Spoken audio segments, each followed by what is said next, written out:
refundación de la República. Cabe como estrategia equilibrar la derogación de las leyes malas, económicas entre comillas, con la anulación de las sociales entre comillas. Para ese fin es imprescindible encuadrar a las capas medias, hoy presas de un fuerte prejuicio antipolítico a causa del horror que sienten por la corrupción, pero sin entender su origen, e incapaces de activar por muchos clichés e ideas erróneas sobre la economía, la política y la religión, y un largo etcétera, pero no obstante muy extendidas y arraigadas. Imprescindible y antes que nada, recuperar la iniciativa, dejar ya de quejarnos de Chávez y de Correa y de los Kirchner, etcétera, o del socialismo. Defender el capitalismo y una propuesta. La mejor defensa es la iniciativa. Con el, abro comillas, socialismo del siglo XXI, cierro comillas, la izquierda neta se ha puesto a la ofensiva y ha tomado la delantera. Y no es por, abro comillas, la chequera de Chávez, cierro comillas, ni por el fraude electoral. Es por la inopia de sus adversarios. Primer punto. En muchos países el gobierno, como en Venezuela, y lo será por mucho tiempo, dada la inútil oposición social mercantilista que no responde al desafío ideológico. Otro punto. Y en otros, como Uruguay, Perú y México, espera turno, lista para tomar el poder. De momento se encabeza la oposición a los titubeantes gobiernos centristas, entre comillas, faltos de ideas, proyectos y empuje, ocupados solo en sobrevivir y hacer negocios turbios con sus padrinos, entre comillas. Las reformas, entre comillas, de los 90 fracasaron porque no llegaron hasta el libre mercado. En el mejor de los casos se quedaron por el camino. Pero la izquierda dice que sí, que falló el mercado. Y lo mismo dice de la crisis recesiva mundial de ahora, que fracasó el capitalismo. Lo peor es que no se oye la respuesta inteligente de la derecha liberal, ausente en la gran escena político-electoral. La enorme asimetría entre capitalismo y socialismo es que el primero es constructivo y el segundo solo destruye.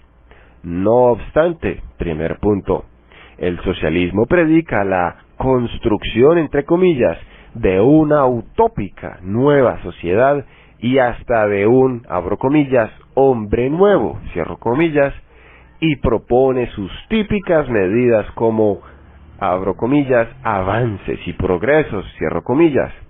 Aparece así la izquierda como constructiva, entre comillas. Otro punto. ¿Y la derecha liberal qué propone? Fuera de las calles y ausente del escenario político, muy presente en Internet, por lo general no propone nada, sino que solo critica, luciendo, abro comillas, puramente negativa. La izquierda no gana porque sus gobiernos son buenos, sino porque las derechas no sirven. Y la política es un deporte muy peculiar, con reglas no escritas, pero sin árbitros, en el cual las faltas no se descuentan, entre comillas.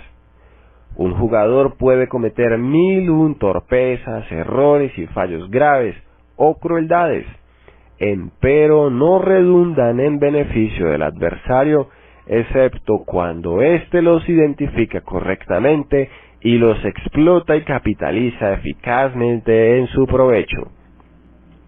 Una gran lección política de la Biblia está en los libros de Samuel, y es que todo gobierno debe ser antes oposición para prepararse. Se desprende de la historia de David antes de ser rey, en el puesto de jefe de la oposición a Saúl y a la cabeza de su partido. los 400 damnificados por el oficialismo. Durante 8 largos años, entre la clandestinidad de la cueva de Adulam y el exilio de los filisteos. Pero la derecha liberal aún no llegó siquiera a la oposición. No estamos obligados a repetir los errores del pasado o de otros países. Podemos hacer algo diferente, proponer las reformas y transmitir bien el mensaje, pero hay que reforzar nuestras virtudes y corregir nuestros defectos. Virtudes y defectos. Primero, los latinoamericanos tenemos 4 enormes virtudes que en menos de 10 años nos pondrían como tigres, entre comillas, si no fuera por 4 enormes defectos, no en general, sino en 2 áreas muy especiales de la acción humana, económica y política. Primer punto. La primera de nuestras cualidades es que nosotros, abiertos y generosos, no somos mezquinos. Compare usted con Europa. ¿Quién le invita a usted a su casa apenas conocerle? Otro punto. Y somos dinámicos. No nos gusta la quietud y estamos siempre en movimiento, yendo y viniendo a reuniones, entrevistas y juntas. Tal vez esto nos pone a hablar mucho y a hacer poco, y nos impide concentrarnos para leer y revisar documentos con atención. Pero por de pronto, digámoslo, nuestro dinamismo es un activo. Otro punto. Excepto los académicos, los demás somos gente práctica y tendemos a acomodar las cosas según su lado práctico. ¿Y no es una virtud? Otro punto. Y también somos extremistas. Nos gusta el todo o nada, caliente o frío. Se nos dice que este es un defecto, y lo sería si fuese una virtud el ser tibios, pero no lo es. Así que por favor, anotemos el extremismo entre nuestras mayores virtudes. Segundo, y no olvidemos esas virtudes.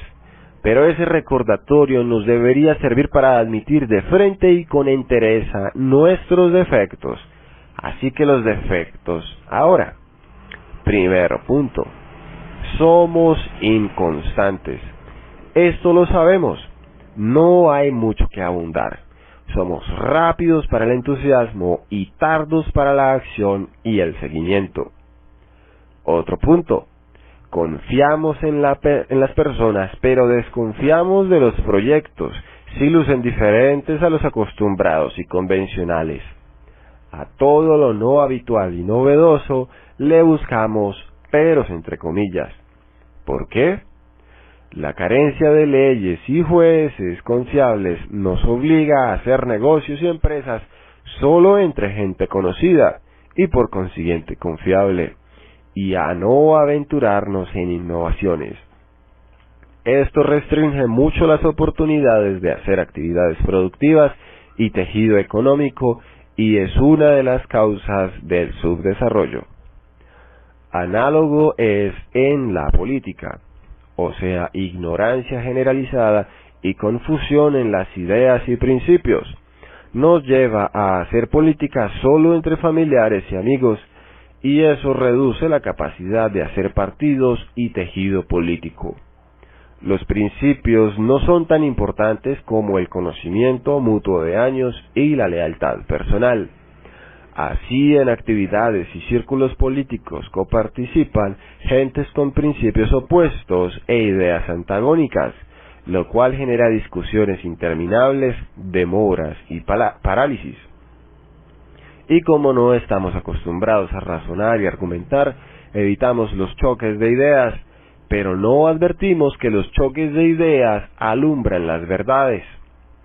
Por eso muchas veces terminamos empleando los nexos políticos habituales para hacer los negocios habituales y viceversa. Primer punto, somos querellosos. tendemos a subrayar diferencias meramente personales y a separarnos y dividirnos por ellas, o sea, personas que no tienen diferencias comerciales o políticas y que deberían ser, si no socios, al menos aliados, se detestan mutuamente por nimias diferencias personales. Otro punto, fabricamos ídolos. Es así, nos juntamos 4 simplones y elegimos a alguien un poco menos simplón que nosotros porque tiene dinero o influencia o por haber sido realmente exitoso en algo. Lo hacemos un dios y el simplón se lo cree. Y ya somos 5 los creyentes. Entonces cualquier simplonada que diga sobre cualquier tema ajeno a la esfera de su competencia ya es santa palabra, entre comillas, y que nadie la contradiga. Este defecto es muy grave e incapacitador porque impide confrontar arraigados paradigmas y mitos. Ignorancia y estupidez. Ignorancia es la falta de conocimiento o el defecto en el conocimiento de algún asunto. Por eso ignorantes somos todos y en gran medida respecto al inmenso universo de temas y materias, salvo las poquitas que conocemos. Pero ignorancia no es lo mismo que estupidez. Estúpido es alguien cuya irracionalidad nos perjudica a todos, incluso a él mismo. Estúpido no somos todos, aunque todos nos comportamos a veces como tales. Carlo M. Cipolla, que vivió de 1922 al año 2000, fue un matemático ítalo-estadounidense, especializado en historia de la economía, autor de una brillante teoría de la estupidez humana. En su libro, abro comillas, El allegro ma non troppo, cierro comillas, de 1988, parte de un simple hecho. Los estúpidos son irracionales y no tienen estructura, coordinación, estatutos, voceros ni manifiesto. Sin embargo, resultan influyentes y determinantes. ¿Cómo puede ser? ¿Solo por numerosos? ¿O hay alguna falla en el conjunto de personas no estúpidas? Nos comportamos muchas veces como estúpidos. He ahí el problema. Vea usted las, abro comillas, 5 leyes fundamentales de la estupidez, cierro comillas. Primera, los no estúpidos subestimamos el número de estúpidos en circulación. Un punto importante es que el coeficiente de estúpidos, representado con la letra sigma, es una constante. ¿Qué porcentaje? No podemos decir que 30 o 40 o X%, pues nos equivocaríamos debido a esta primera ley. Segundo, la estupidez es una variable por completo independiente.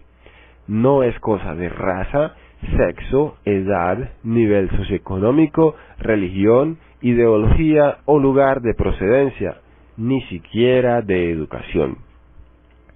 Hay estúpidos en todas las etnias y colores, sexo, género, edades, niveles de ingreso y clases sociales, religiones, ideologías, ciudades, regiones y países y grados de educación. Dice el doctor Cipolla, en lenguaje de la teoría de conjuntos, que los ignorantes no son necesariamente estúpidos, pero muchos estúpidos son no ignorantes, y los hay hasta profesores universitarios con muchas obras publicadas, premios y reconocimientos. Tercero, ¿qué es ser estúpido? Una persona es estúpida si su conducta es irracional, causa daño a otras u otras, sin obtener ella ganancia alguna, o peor aún, provocándose daño. Hay entonces 4 clases de gentes: los inteligentes, que se benefician a sí mismos y a los demás; Los malvados, quienes se benefician ellos pero perjudican a los otros. Los estúpidos se perjudican a ellos y a los demás. Y los infortunados o incautos benefician a los otros pero se perjudican a sí mismos. La mayoría de los individuos no actúa consistentemente. Bajo ciertas circunstancias una persona puede actuar como inteligente y en otras como no inteligente, a excepción de la persona estúpida, por su fuerte y marcada tendencia a un comportamiento estúpido en todo lugar, tiempo y circunstancia. Además, el inteligente y el malvado conocen su respectiva condición. En cambio, el estúpido no sabe que lo es. Tampoco el infortunado tiene conciencia de tal. Y a diferencia de la conducta del inteligente y del malvado, la del estúpido no es previsible. De ahí su extrema peligrosidad social. Cuarto, asociarse con estúpidos es un error costoso, pero la persona no estúpida también subestima siempre el potencial dañino de la gente estúpida. Quinto, el estúpido es el tipo más peligroso. Tras investigar muchas civilizaciones y culturas, Cipolla confirmó que el coeficiente de estúpidos, representado por la letra sigma, es una constante histórica. Entonces, ¿por qué unas sociedades prosperan y otras fracasan? Respuesta: depende de la capacidad de las personas inteligentes para mantener a raya a los estúpidos. En las sociedades fracasadas, la, abro comillas, fracción sigma, cierro comillas, o sea, el porcentaje de estúpidos, no necesariamente crece, pero en el resto de la población sí crece el número de infortunados idealistas, y asimismo el de los bandidos o malvados, sobre todo entre quienes detentan el poder. Y los inteligentes son muy pocos, e incapaces de orientar y encauzar a los ingenuos, de contener a los estúpidos y de vencer a los malvados, lo cual conduce a todos a la ruina. Digámoslo, el socialismo avanza por una enorme hueste de estúpidos conducidos por malvados que se apoyan en ignorantes incautos, tras los cuales se disimulan. Pero los inteligentes nos comportamos como estúpidos.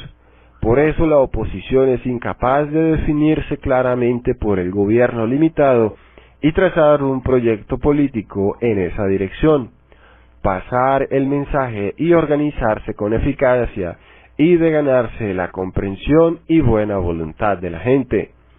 Por eso los socialistas ganan elecciones, y una vez los socialistas en el poder, es estúpido esperar que respeten y se comporten como no socialistas. Digámoslo, la oposición enfrenta a los socialistas sin programas y con candidatos ineptos, por eso pierde. Y después hace golpes de Estado como el 11 de abril de 2002 en Venezuela y el 28 de junio de 2009 en Honduras, diciendo que no fueron golpes de Estado y pretendiendo disfrazarlos. El uso de la fuerza es moralmente legítimo solo bajo ciertas condiciones, y la primera es que se haya agotado la vida de la persuasión pacífica, y quienes defendemos el gobierno limitado no hemos siquiera intentado persuadir a la masa de opinión. Hemos sido incompetentes para delinear y proponer en términos simples una propuesta atractiva. Abro comillas, no hemos sabido vender nuestro producto, cierro comillas, se oye decir en los círculos libertarios y liberales clásicos. ¿Y cuándo vamos a aprender? Academia y política. ¿Cómo se imponen unas ideas políticas sobre otras? ¿De qué depende que triunfen ciertas doctrinas y se lleven a la práctica y otras sean marginadas y derrotadas? Hay solo 3 medios para decir cuál pensamiento político se va a adoptar y cuál van a desechar: los argumentos, el proceso político y las armas. Primer punto. El de los argumentos es el terreno de los hechos, las hipótesis, las demostraciones y la lógica. De las premisas, conclusiones intermedias y finales. Y recomendaciones de política. La pregunta es, ¿quién tiene razón? Otro punto. El proceso político ya no es tan racional. No es tan decisivo tener razón ni cuáles son los hechos más relevantes, las teorías más sólidas o los argumentos de más peso. En la era predemocrática es quien gana el favor del rey, sus ministros y cortesanos. Los argumentos no faltan, pero los intereses cuentan y a veces mandan. Y en la democracia, igual.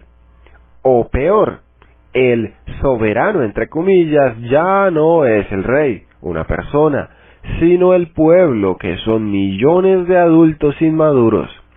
Gana a su favor quien sea capaz de presentar su caso de modo más atractivo, considerando intereses, prejuicios, temores y otros sentimientos. La pregunta es, ¿quién tiene más votos? Otro punto. El de las armas es el más irracional. La política está presente, pero solo acompañando a la pólvora y las balas. ¿Quién tiene más poder de fuego y provisiones y mejor despliegue y táctica? Es un orden cronológico y tiene su lógica. Primero hablan los argumentos, después los votos y por fin los cañones. Y este orden no es arbitrario, es el orden en que sucesivamente fracasan las ideas y doctrinas políticas que se aplican. Sí, así es. Punto A. Cuando un pensamiento político fracasa en el terreno de los argumentos, recurre al proceso político. Y punto B. Cuando pierde las votaciones, saca las municiones. Por eso casi siempre las peores recetas políticas, las más irracionales e injustas, son las que se llevan a la práctica. Desde su invención en el siglo XIII, la vida intelectual discurrió en las universidades, pero hasta los años 1700 las aulas universitarias fueron relativamente autónomas, vivían de lo que producían y aprovechaban muy bien el equilibrio de poderes entre papas y emperadores, reyes y órdenes religiosas, caballeros y gremios, señores feudales y ciudades libres. Pero desde el siglo XVIII, con el despotismo y el nacionalismo, se hicieron dependientes del Estado y cayeron bajo su control. El despotismo siempre es ilustrado entre comillas. Quiere tener razón a toda costa, sobre todo cuando no la tiene. Y el despotismo de las masas no es diferente. Sometida al proceso político, la vida universitaria se politizó y se mediatizó, se burocratizó y se arruinó, lo cual fue muy lamentado por los verdaderos intelectuales y científicos, como Adam Smith y David Hume. Hubo un divorcio entre la vida intelectual y la vida académica hasta hoy en día. En la vida intelectual, lo decisivo es conocer hechos relevantes, exponer teorías sólidas y argumentos de peso. En la vida académica, salvo excepciones, lo decisivo es acumular diplomas y acreditaciones, no importa su mérito y publicaciones, sin considerar su valor, y ganarse el favor de las autoridades a cualquier precio, incluso el sacrificio de la verdad, y apoyar al Estado en todas sus pretensiones. No basta con tener razón, y son ingenuos los liberales que creen lo contrario. Uno de los más consistentes defensores del libre mercado, Friedrich A. Hayek, que vivió de 1899 a 1992, Premio Nobel de Economía en 1974, sabía por ciencia y experiencia propia y ajena que todos los totalitarismos del siglo XX nacieron de la educación controlada por el Estado. Desde 1931, Hayek enseñó en la London School of Economics, donde con mucha penuria se opuso a las entonces dominantes tesis de Lord Keynes y su escuela. En 1950 se mudó a la Universidad de Chicago y no recibió el reconocimiento que merecía. Por eso regresó a Europa en 1962 a la Universidad de Friburgo en Alemania. En 1947, Hayek y un grupo de liberales clásicos fundaron la Sociedad Mont Pelerin, sustentando unos postulados y buscando unos objetivos claramente políticos, no científicos ni académicos. En la Declaración de Principios expresaban su preocupación por los amenazados valores de la civilización. Las libertades de pensamiento y de expresión corrían peligro por los credos que exigían tolerancia siendo minoritarios, pero desde el poder suprimían los demás puntos de vista y denunciaban el relativismo, una visión de la sociedad y de la historia que niega todo patrón de moral absoluta y que mucho contribuyó a la falta de confianza en la propiedad privada y en el libre mercado, sin los cuales es difícil concebir una sociedad en la cual la libertad pueda ser efectivamente preservada. Figuraba entre sus objetivos recuperar las cátedras y posiciones universitarias perdidas por los adeptos al liberalismo clásico. No. Y no podemos nosotros ser injustos y reclamarles que no lo lograron. Lo que sí podemos reclamarles es el fracaso en sus objetivos políticos, debido a que muchos creyeron que para lograrlos era suficiente con tener razón. Religión y asuntos públicos. ¿De quiénes esperamos una rehabilitación y defensa efectiva del gobierno limitado? Hay excepciones en todas las categorías, pero el panorama general es este. Primer punto. Los políticos son los ejecutores principales del estatismo desde hace unos 400 años, por no ir más atrás. Lo imponen, lo dirigen, lo gerencian y administran, y amorosamente lo cuidan cada vez que enferma hasta que sana. Y por supuesto, mucho lo aprovechan. Otro punto. Los empresarios grandes y medianos son los beneficiarios del mercantilismo. Como Adam Smith sabiamente advirtió, son los últimos que quieren la libre competencia. Rápido aprenden a limar sus diferencias de intereses y a convivir con los políticos socialistas, democráticos o no. Otro punto. Los académicos son los inventores del estatismo y lo legitiman científicamente, entre comillas, a diario, para los adeptos a la religión científica. Porque con la modernidad y más aún con el iluminismo, la ciencia no reemplazó a la religión como erróneamente se cree, sino que se hizo una religión, otra más, para las masas, sobre todo las de clase media, que se tragan sin crítica todo lo que digan los universitarios sacerdotes de la nueva religión, que como toda religión falsa es politeísta, y sus dioses coexisten, la ciencia y el Estado. En cada departamento universitario para el estudio de la sociedad predomina una corriente justificadora del gobierno ilimitado, o varias: relativismo, empiricismo o racionalismo, utilitarismo, cientismo e ingeniería social, positivismos de todo pelaje y ahora posmodernismo. Y los líderes religiosos legitiman al estatismo para los adeptos de sus respectivas iglesias. Tienen estatismos para todos: mercantilismo para conservadores y neoconservadores, y socialismo democrático y socialismo revolucionario para cristianos de izquierda. La visión de los asuntos públicos depende críticamente de la religión, aunque hoy esa opción es rechazada. pero de su rescate mucho depende la recuperación de la libertad. La religión judeocristiana fue erradicada de los asuntos públicos hace unos 150 años. Por eso, en la discusión pública falta el concepto específicamente cristiano de la política, y en las iglesias también, pues las ideas políticas adoptadas y manejadas son las mundanas o humanistas seculares. Hasta 1850 más o menos, el cristianismo, en Occidente al menos, fue el más firme y eficaz baluarte contra el poder estatal usurpador y abusivo.